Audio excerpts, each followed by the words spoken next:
when Michigan woman Samantha Alfaro was pulled over by Troy police in the early hours of August the 14th of 2016. She was missing her trousers. The 23-year-old driver, together with a 19-year-old passenger, was stopped by a female police officer who noticed that she was naked from the waist down. The officer questioned Alfaro if she'd drunk anything, to which she responded, "Too much, take me to jail already." The officer subsequently told her to put her pants on because a male officer was coming. Alfaro complied and was taken into custody on a charge of operating a motor vehicle under the influence of alcohol.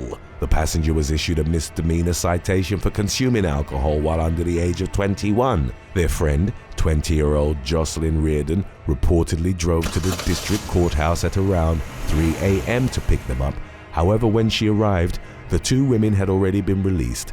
Police spotted Reardon behind the wheel of her pickup close to the police station and approached her. Police said that Reardon was slurring her words. The woman, just like Alfaro, wasn't wearing pants. She was then given a sobriety test before admitting to having had at least 4 shots. After failing the test, she was placed under arrest. She later blew .133 on a breathalyzer. The Daily Mail reported that after Reardon was told that her friends had already been released, she cried, saying, "They left me." Reardon was also charged with operating a motor vehicle under the influence of alcohol. Number 9. Intoxicated sisters in an airport. On September the 9th of 2023, 2 sisters threw a tantrum after being told they couldn't board an Aer Lingus flight to Ireland. The incident took place at Newark Liberty International Airport in New Jersey. The New York Post reported that the pair began acting erratically around 8 p.m. One of the women, who had blonde hair, burst into tears at the realization that they couldn't board the flight. Apparently, her brunette sister tried to comfort her. The blonde woman subsequently identified herself as a lawyer and warned the officials that there would be consequences for not allowing them on their flight, but ultimately decided it would be best to just leave the airport. However, her sister had gotten so irate at this point that she charged toward the gate attendants and demanded they be let on the flight immediately. When she realized the crew wasn't going to relent, the woman turned to the crowd of airport travelers for help. Her sister then tried to put her hand over the unhinged woman's mouth to stop her from screaming. Both women were eventually dragged away from the gate by police officers. The brunette tried to resist the escort and fell to the floor, and that was when officers put her in handcuffs. According to a spokesperson for the Port Authority of New York and New Jersey, the officers responded to a disturbance by 2 intoxicated women who had denied boarding on a plane. The blonde woman was arrested for disorderly conduct and resisting arrest, while her sister was given a criminal summons for disorderly conduct. It was unclear if the pair made it to Ireland. A video of the incident was posted on TikTok and had 680,000 views as of September the 13th. Number 8. Heriberto Perez Velasquez. Undocumented immigrant Heriberto Perez Velasquez pleaded guilty to a fatal drunk driving crash that left a New York man dead. According to law enforcement, 59-year-old Mark Knapp was driving a compact trailer on Route 31 in Weedsport on November the 10th of 2019 when Perez Velasquez hit him. Knapp was ejected upon impact and consequently succumbed to his injuries at the scene. Perez Velasquez fled the crash, but deputies caught him with the assistance of a citizen. Deputies determined that the 31-year-old's blood alcohol concentration was nearly 3 times the legal limit. They then confirmed that he was an undocumented immigrant from Guatemala and had another pending charge for aggravated driving while intoxicated in Wayne County 24 days earlier. In May of 2020, Perez Velasquez was federally convicted of illegal re-entry to the United States and was served with a deportation order, which was pending until the outcome of his trial. On September the 24th of 2020, Perez Velasquez pleaded guilty to felony aggravated vehicular homicide with a blood alcohol content of 0.18% or more, along with aggravated driving while intoxicated, unlicensed operation of a motor vehicle, and reckless driving, all misdemeanors. 2 months later, he was handed a 7 to 24-year sentence in state prison. Additionally, he was fined more than $1,400. He would be deported after serving his sentence. Number 7. Nedra Bird. On the night of February the 14th of 2013, a Florida woman was arrested on a child neglect charge after her preteen son was found wandering their Bayside Court neighborhood in Spring Hill. At around 7:30 p.m., a neighbor named Amanda Roche spotted the boy. She took him in, dressed him, and put him to sleep.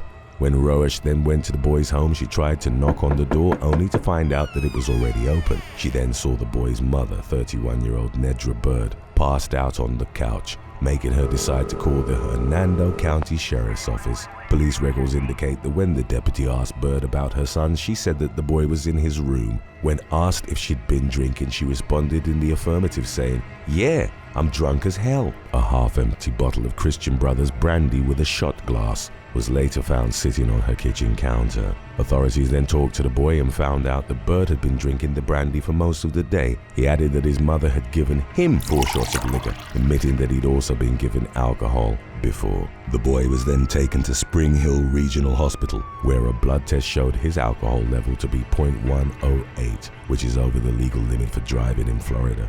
Bird was held in custody on a $1,000 bond. She was released on bail the following day. On July the 10th of 2013, she pleaded guilty to child abuse and was sentenced to 3 years of probation. As part of her probation, she was required to take a parenting course, undergo a substance abuse evaluation, and have no unsupervised contact with the boy. Additionally, the court withheld adjudication for Bird.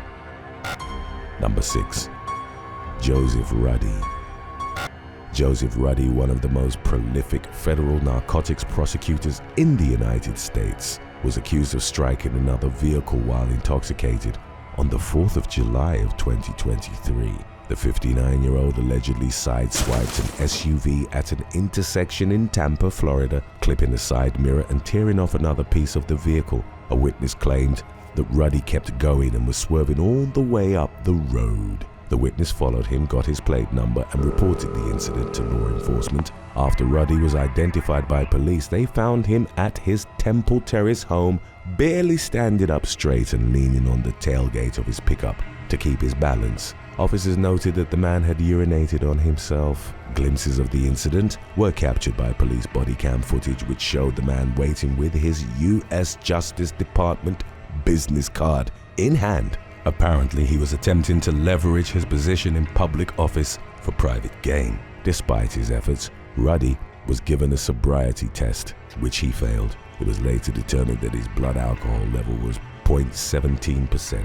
He was charged with driving under the influence, resulting in property damage. A week later, Ruddy was reportedly removed from his supervisory role at the U.S. Attorney's Office in Tampa. His case was referred to the Office of the Inspector General.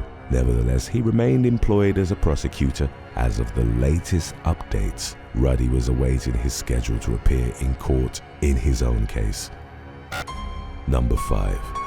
Gabriel Lyle Schroeder. On July the 30th of 2019, a flight scheduled to take off from Minneapolis St. Paul International Airport was cancelled after officials learned that the pilot was allegedly inebriated. Officers from the Transportation Security Administration had seen the pilot, Gabriel Lyle Schroeder, getting out of a screening line for crew members and found him to be suspicious. When the TSA officers approached the Delta pilot, he told them he wasn't ready to be screened and abruptly left the area. After Schroeder was reported to the airport police, responding detectives were unable to locate him. The suspect had last been seen in a restroom, where officers found an unopened 60-ounce bottle of Phillips vodka in the trash. Schroeder was later found at the rear of the aircraft, where he admitted to authorities that he'd consumed alcohol 3 days prior. He denied having been in the restroom where the bottle was found, claiming he had only been to the Delta crew room.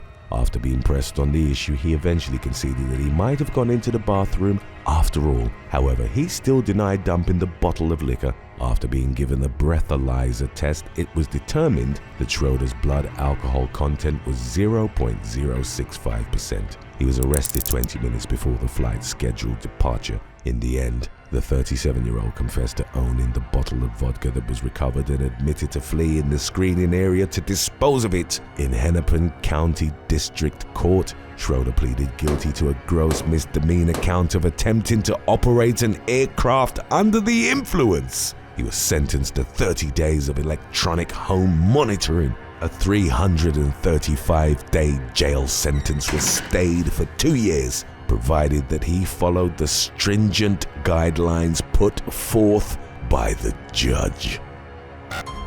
Number 4.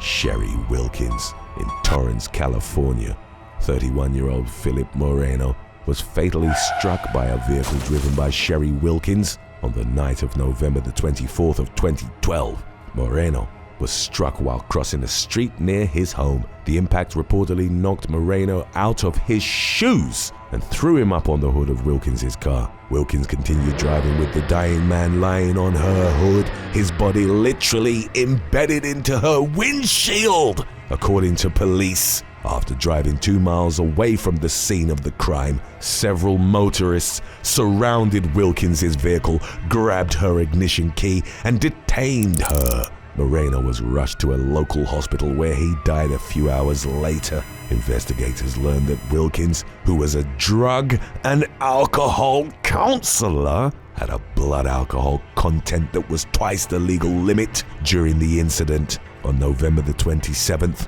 the 51-year-old was charged with gross vehicular manslaughter while intoxicated and leaving the scene of an accident. She was held in the Los Angeles County Jail on a $2.25 million bond.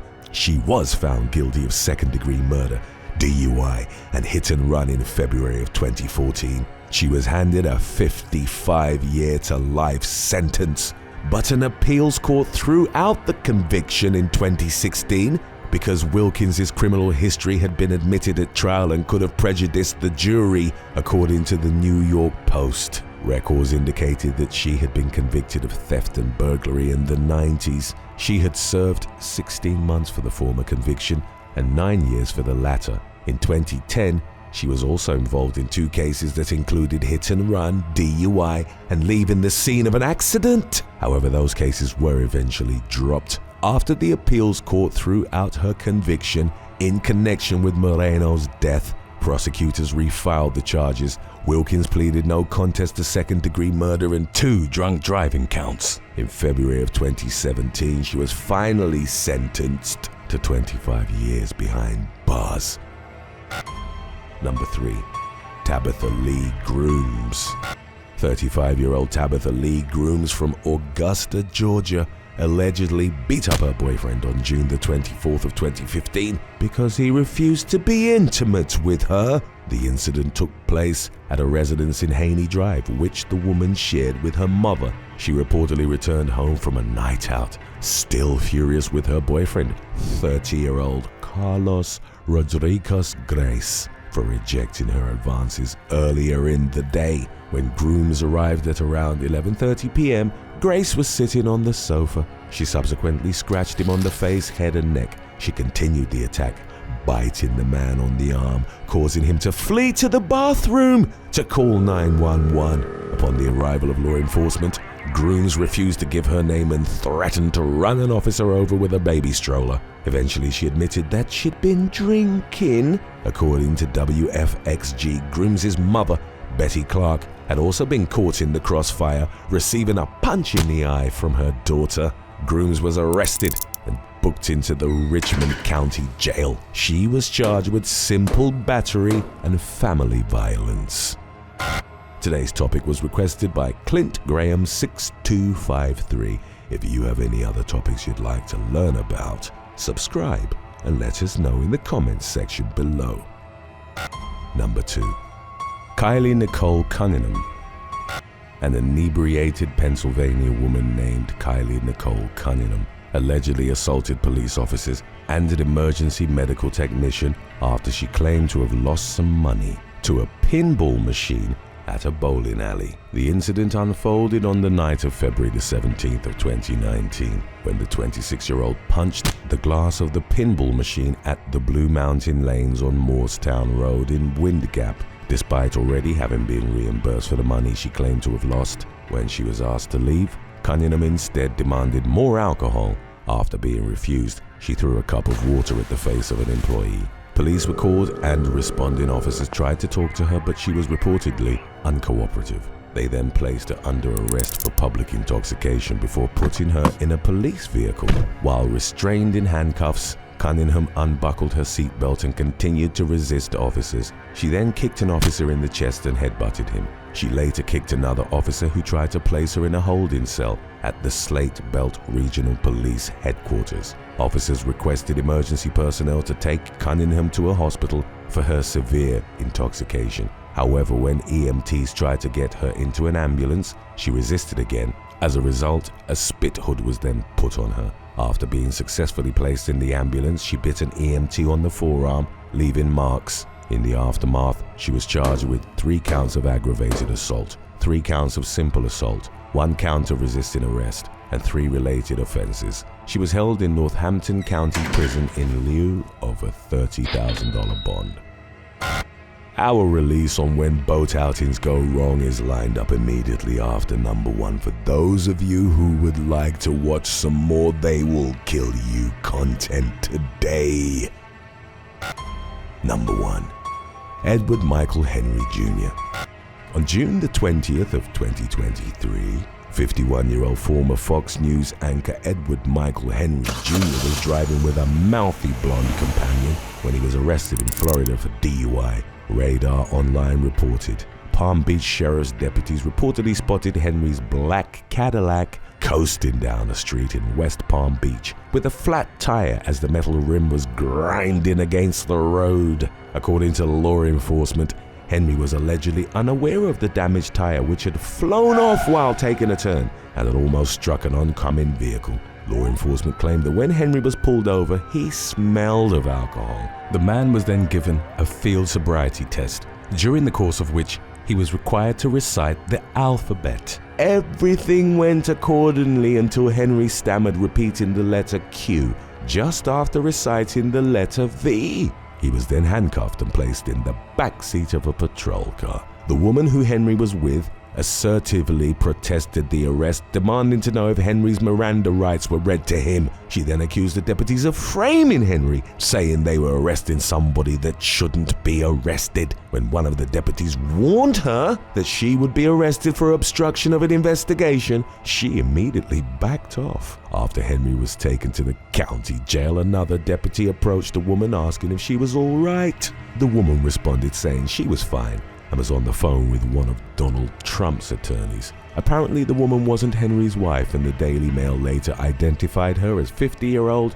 Karen Turk, who was Henry's former co-anchor. She told the aforementioned media outlet that she and Henry shared a deep friendship since they started working together. Ultimately, Henry made a plea agreement in August of 2023 and avoided jail time. Court documents indicated that he was required to complete 20 hours of community service, enroll in a drunk driving class, and install an ignition interlock device in his vehicle as part of the agreement.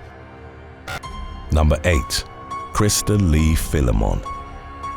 North Carolina woman Krista Lee Philemon, aged 22, was on a pontoon boat with friends on South Carolina's Lake Watertree in July of 2019. The young woman had reportedly graduated at the top of her class at Piedmont High School and had recently started a non-profit organization called Painting with a Purpose, which raised money in support of her local charities. Multiple reports indicated that she was well liked by those who knew her. At some point during the outing, Philemon, who wasn't wearing a personal flotation device, jumped from the boat along with several others. She failed to re-emerge from the murky reservoir in the moments that followed, and her group called 911. The young woman's body was found 2 days later near Jutty Point, and it was determined that she'd drowned. No foul play was suspected. Camden Fire Chief John Bowers told a media outlet that there were many unanswered questions about the circumstances surrounding Philemon's death, but no further updates were released following the incident. Number 7. Franklin Freddie Meave Vasquez. On March the 9th of 2022, undocumented Mexican immigrant Franklin Freddie Meave Vasquez admitted he'd killed a man aboard a scallop boat off the coast of Massachusetts. In September of 2018, Vasquez, who was then in his late 20s, was aboard the Captain Billy Harper vessel, along with 6 other crew members. As reported in a Mayday call to the Coast Guard, Vasquez went crazy and started attacking them as they were sailing off Nantucket none of the victims were identified. According to the Department of Justice, Vasquez first went to the shucking house and hit a crew member in the head with a hammer, knocking him unconscious. He then stabbed the second man multiple times with a long fillet knife on the boat deck. A third crew member was struck in the head with a hammer while he was climbing up from the ice hold and subsequently fell off the ladder. While the captain and remaining crew tried to detain Vasquez, he was able to escape and climb to the top of the rigging mast, where he remained until he was taken into custody by the Coast Guard. The crew member he'd stabbed was pronounced dead by the boat's doctor. 4 years later, Vasquez pleaded guilty to 1 count of second-degree murder, 1 count of attempted murder, and 1 count of assault with a dangerous weapon. Number 6. Laura Perry. 38-year-old London woman Laura Perry was on a Norfolk Broads hired boat on the River Bure on August 19th of 2020. They were part of a group of 9 which included Perry's husband, who was also the nominated skipper, and their 3 sons. Joining them were also Perry's mother, father, and sister, with the latter operating the 42-foot motor cruiser Diamond Emblem 1. At around 1:18 p.m., the boat's stern made hard contact with the river wall opposite Great Yarmouth Yacht Station. The jolt caused Perry to fall overboard from the rear deck. The mother of 3 became entangled in a rope and was also caught in the propeller, suffering injuries that resulted in her drowning. In the tragedy's aftermath, an inquiry found that the accident might have been avoided had the Emblem 1 been fitted with a guardrail around its stern. Further recommendations were made by the report to increase the oversight of hire boat handover protocols, particularly regarding large motor cruisers and inexperienced tourists. Number 5. Wilmington River Collision.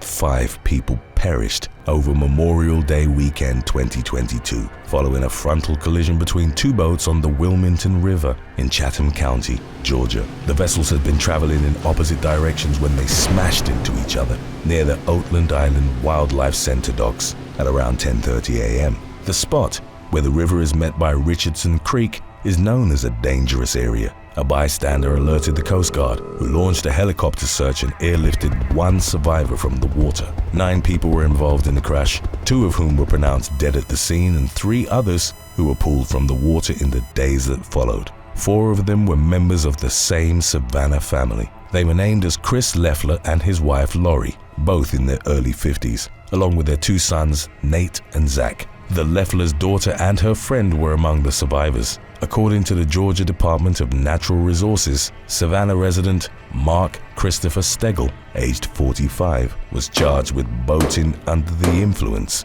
in connection with the accident. Number 4. Hector Ricardo Brun and Casey Elizabeth Banks. 2 boaters died in an accident at Canyon Lake in Comal County, Texas on June the 10th. Of 2022 after they were struck by a propeller. San Antonio residents Hector Ricardo Brun and Casey Elizabeth Banks, aged 54 and 22 respectively, were on a twin-engine boat along with several others. They were about 100 yards from shore and in water that was 25 to 30 feet deep. Following a preliminary investigation, an official from the Texas Parks and Wildlife Department reported that one of the boat's occupants accidentally throttled or shifted it. In the moments that followed, one or both of its propellers fatally struck Brun and Banks. The tragedy followed 2 recent drowning incidents on June the 5th and 6th, involving 2 men both in their 50s. One had tried to swim 40 yards back to a boat ramp, while the other was found face down in the water while wearing a life jacket close to another boat ramp. Number 3. Linda Carmen.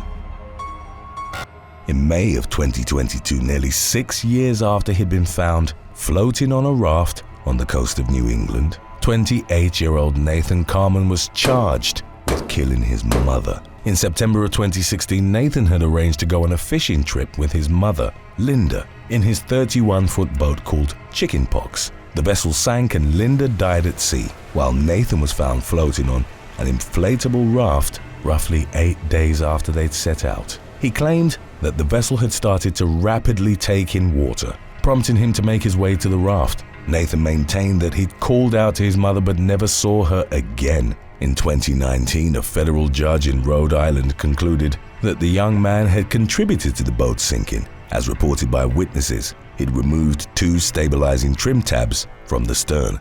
near the vessel's waterline, leaving holes that he tried to seal with an epoxy stick. The authorities also suspected that Nathan had been responsible for the murder of his grandfather, John Chakalos. On December the 20th of 2013, Nathan had had dinner with the 87-year-old the night before he was shot 3 times in the head at his home in Windsor, Connecticut. Earlier in November, Nathan had used his New Hampshire driver's license to purchase a rifle. He was accused of Chakalos' murder in the 2022 indictment, but not charged with it. Investigators suspected that he'd killed both his grandfather and mother in a bid to gain control of the former's multi-million-dollar fortune. Nathan's trial was ongoing as of the latest information available on the matter. Number 2. 2018 Labor Day weekend crash. Over Labor Day weekend in 2018, a horrific crash on the Colorado River in California resulted in 4 fatalities and multiple people sustaining serious injuries. It occurred just after 8 p.m. on September the 1st on a stretch of the river between Pirates Cove and the Topok Marina. A southbound 26-foot sleek collided head-on with a northbound 28-foot hallet boat, which had 9 passengers aboard. The latter was operated by 49-year-old Brian Grabowski, and its occupants included Christine Lewis, as well as Kyra Drury and Reagan Heitzig, both in their mid-20s. Operating the sleek was Victorville man Jeremy Christ, and his vehicle carried 5 passengers. No charges were filed in the aftermath, as the crash was determined to have occurred due to a combination of factors that included both Grabowski and Chris had been operating the vehicles at unsafe speeds during the time of day with poor visibility and on a narrow stretch of the river. As a result of the devastating impact, all of the people on both boats ended up in the water and the vessels began sinking. Chaos followed as none of them were wearing life vests and started drifting with the current. Some were dealing with crippling injuries or trying to make their way through the dark and fast-moving debris-filled water. Heitzig's sister Jordan suffered a fractured spine at the top of her neck and was knocked unconscious. Her life was saved by her aunt, who was reported as Grabowski's wife, and both women survived after being taken to a Las Vegas hospital. Taylor Corbino, a survivor from the sleek, later recounted, "The current was so strong it was moving me around." All of the fatalities were from the hallet, and in the days that followed, rescue crews recovered the bodies of 51-year-old Lewis, along with Drury and Grabowski. Heitzig was missing and presumed dead for nearly 2 years, until July the 4th of 2020, when a body was found near Blankenship Bend and confirmed as hers via dental records. Number 1. Table Rock Duck Boat Accident. On July the 19th of 2018, a duck boat operated by the Ride the Ducks tour headed out on Table Rock Lake near Branson, Missouri, while carrying 31 people. Duck boats were wheeled amphibious vehicles used by the U.S. military towards the end of World War II and in the Korean War. In the late 1940s, a Minnesota veteran converted some of the vessels into attractions and started offering tours. The practice was picked up by multiple businesses in the decades that followed. On July the 18th, the National Weather Service had issued severe thunderstorm warnings. Winds in excess of 60 miles per hour hit the Branson area and generated 3-foot waves on the lake. The Ride the Ducks amphibious vehicle, built in 1944, had been modified to hold more people, but its stability didn't hold up when it was struck by the storm. A 911 call was sent out at around 7:09 p.m., by which point the boat had capsized and started sinking. None of its occupants were wearing life jackets, and 17 people lost their lives, 9 of whom were members of the same family visiting from Indianapolis. A number of issues had led to the crash and consequent fatalities, including the crew's failure to heed storm warnings and the boat's build, particularly its overhead canopy, which had hastened the sinking process, trapping passengers inside. The design liability had been highlighted by the National Transportation Safety Board on multiple occasions, but had gone unaddressed. Captain Kenneth Scott McKee was charged with 17 counts of misconduct, negligence, or inattention to duty by a ship's officer, resulting in death. Also indicted for multiple felonies was Ride the Ducks Branson's general manager, along with an operations manager. The state charges against the 3 workers were ultimately dismissed, in April of 2022. While all the lawsuits initiated by the accident survivors and victims' families were settled by the Ride the Ducks parent company, the Branson branch was permanently closed in the tragedy's wake. Thanks for watching. Would you rather have to admit to your family that you got arrested for a DUI or for Karen-like behavior? Let us know in the comments section below.